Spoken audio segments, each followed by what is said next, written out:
তারিখের ফোনটা আমাদের একদম জীবনটাকে নষ্ট করে তছনছ করে দিয়েছে একদম।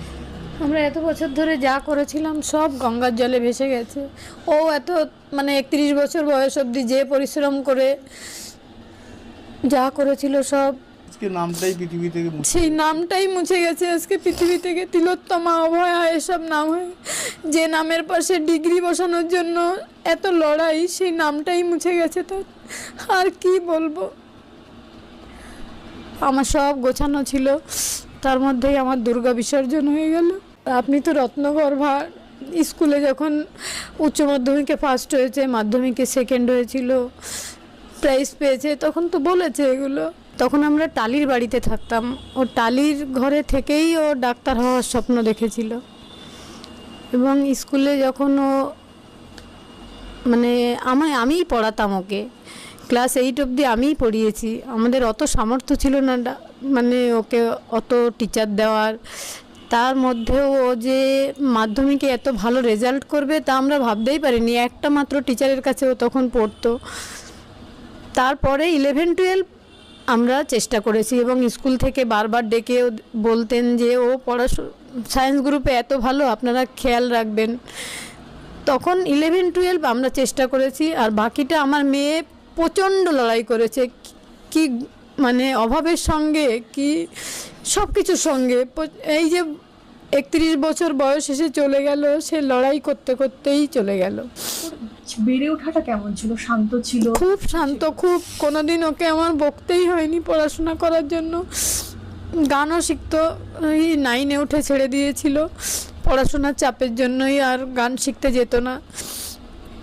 আঁকতেও ভীষণ ভালো, হাতের লেখা নিজে থেকে আমি শেখাতাম।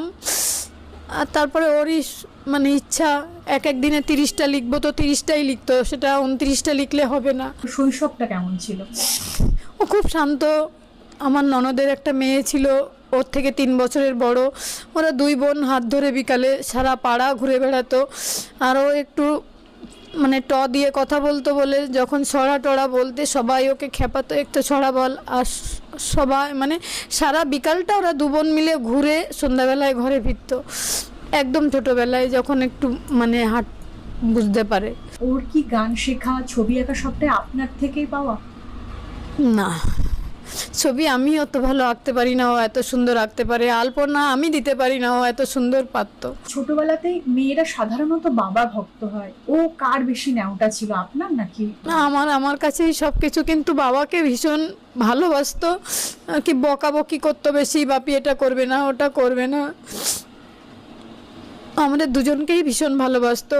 এখানেও 2টো চেম্বার করতো যেখানে গরিব মানুষকে বিনা হ্যাঁ হ্যাঁ, এমনকি কোভিডের সময় ওর নিজের 3বার কোভিড হয়েছে, খাওয়া দাওয়া ভুলে ও পেশেন্ট দেখতো। এখানে একটা ও সেফ হোম হয়েছিল, সেটা কথা বলে ওর আন্ডারে সেখানে যত পেশেন্ট থাকতো ওই দেখতো সব। এই যে যখন ও বাইরে কাজে যেত তখন কি ও আপনাকে ফোন করতো? অনেকবার ফোন করতো। হ্যাঁ, একদম একদম। বাপি খেয়েছে কিনা রাতে, মা কোনো সেদিনও তো রাতের 11টা-15তে আমাকে ফোন করে বলল, তোমরা খেয়ে দিয়ে শুয়ে পড়ো, কোনো টেনশন নেই, আমার খাবার এসে গেছে, আমি খেয়ে নিচ্ছি। তারপরে আর মেয়ের সাথে কথা হয়নি। আমি তো সময় দিতে পারতাম না, আমি তো আমার নিজের কাজ নিয়ে থাকতাম, বেশিরভাগ আমার মার সঙ্গেই থাকতো। আমিও স্কুল হয়তো নিয়ে আসতাম, দিতেও যেতে পারতাম না, সকাল এদিকে কাজের ব্যাপার থাকতো। স্কুলে ওর মা দিয়ে আসলে আমি নিয়ে আসতাম। আবদারের জায়গাটা কার কাছে ছিল? আবদার সেরকম কিছু ছিল না। আবদার বলতে একদম সাদা সিধা আবদার বলতে, বাংলা মিডিয়ামে তো পড়তো, বছরের শেষে নতুন বই কেনার সময় এক সেট ইংলিশ মিডিয়ামের বই তার চাই প্রত্যেক বছর। আর কিছু তার চাহিদাই ছিল না কোনো। এতটাই পড়তে ভালো? হ্যাঁ হ্যাঁ, পড়তে। আর এখন ইদানিং পেশেন্ট দেখতে পারছে না, শরীর খারাপ, তাও চেম্বারে পেশেন্ট থাকলেও চলে যাবে, যাস না না আজকে না মা, ওরা তো বসে আছে। আমি চাই, কোনো দিন জ্বর হলেও ডিউটিও কামাই করতো না কোনো দিনও। ওর কি রান্না খেতে ভালো? ও নিরামিষ বেশি পছন্দ করতো, নিরামিষ রান্নাই। আর ডিম ভীষণ পছন্দ করতো খেতে, ডিমের পোস্ট, ডিমের অমলেট, ডিমের সব জিনিসই বেশি ভালোবাসতো। আর নিরামিষ পনির, তারপর কচু শাক, মোচা এগুলো ভীষণ ভালোবাসতো। একসঙ্গে ঘুরতে যাওয়ার মানে হয়েছে, কখনো সুযোগ হয়েছে? হ্যাঁ, ঘুরতে গেছি। মাধ্যমিক পাশের পরে আমরা গ্যাংটক, দার্জিলিং ওগুলো গেছিলাম। তারপরে একবার কাশ্মীর গেছিলাম, আমরা ঘুরতে পারিনি, আমি অসুস্থ হয়ে পড়েছিলাম। আমরা ফ্লাইটে করে বাড়ি ফিরে এসেছিলাম, আমরা ঘুরতে পারিনি সেভাবে। মেয়ে বড় হয়ে গেলে মায়ের সাথে কিছুটা মত পার্থক্য হয়, তখন বাবা অনেক বেশি বন্ধু হয়ে যায়, তখন আপনার সাথে এরকম হয়েছে নাকি? না, না, আপনারই না। বরাবর বন্ধু? আমারই বন্ধু, ওর বাবার সঙ্গেই বরং ঝগড়া হয়, আমার সঙ্গে ঝগড়া হতো না কোনোদিনও। সব কিছু আমাকেই শেয়ার করতো। কলেজে সারাদিন কি হলো, কি পেশেন্ট দেখলো, সব আমার কাছেই বলতো। হেল্পই করতো বাবাকে, হেল্প করতো। বাবা যখন ছোট স্কুলে আনতে যেত, হয়তো কোথাও কোনো দোকানে মাল দিয়ে ফিরছে, মাল কিছু রয়ে গেছে, গাড়ির পেছনে সিটে মালটা ও বসে ওই মাল ধরে নিয়ে বাড়িতে আসতো, যতটা পারে হেল্প করতো। একটা ছোট্ট উদাহরণ না দিয়ে পাচ্ছি না, যখন কোনোদিন সোদপুরে গেলাম, আমাদের আমরা তিনজনে মিলে ফিরছি, ফলের দোকানগুলো তো স্টেশনে রেল লাইনের পাশ দিয়ে পার হচ্ছে, তখন নিচ দিয়ে ব্রিজ ছিল না, নিচ দিয়ে আসছি, বাপি বাড়িতে পুজোর জন্য ফল কিনবে না? ফলটা খুব পছন্দ করতো, ফল খেতে, কিন্তু কোনোদিন বলতো না এই বাপি আমাকে একটা ফল কিনে না। কখনো আবদার করে কিছু চেয়েছে আপনার কাছে? বলে আমার সেরকম মনেই পড়ে না। আবদার করে শুধু বই চাইতো, বই। পড়াশোনা করতে আমার মেয়ে ভীষণ ভালোবাসতো। দামি ঘড়ি, এত খুশি সারাদিন, মানে সঙ্গে সঙ্গে পরে নিয়েছে, 3বার মাত্র পড়েছে ঘড়িটাকে, এত যত্ন করে রেখেছে।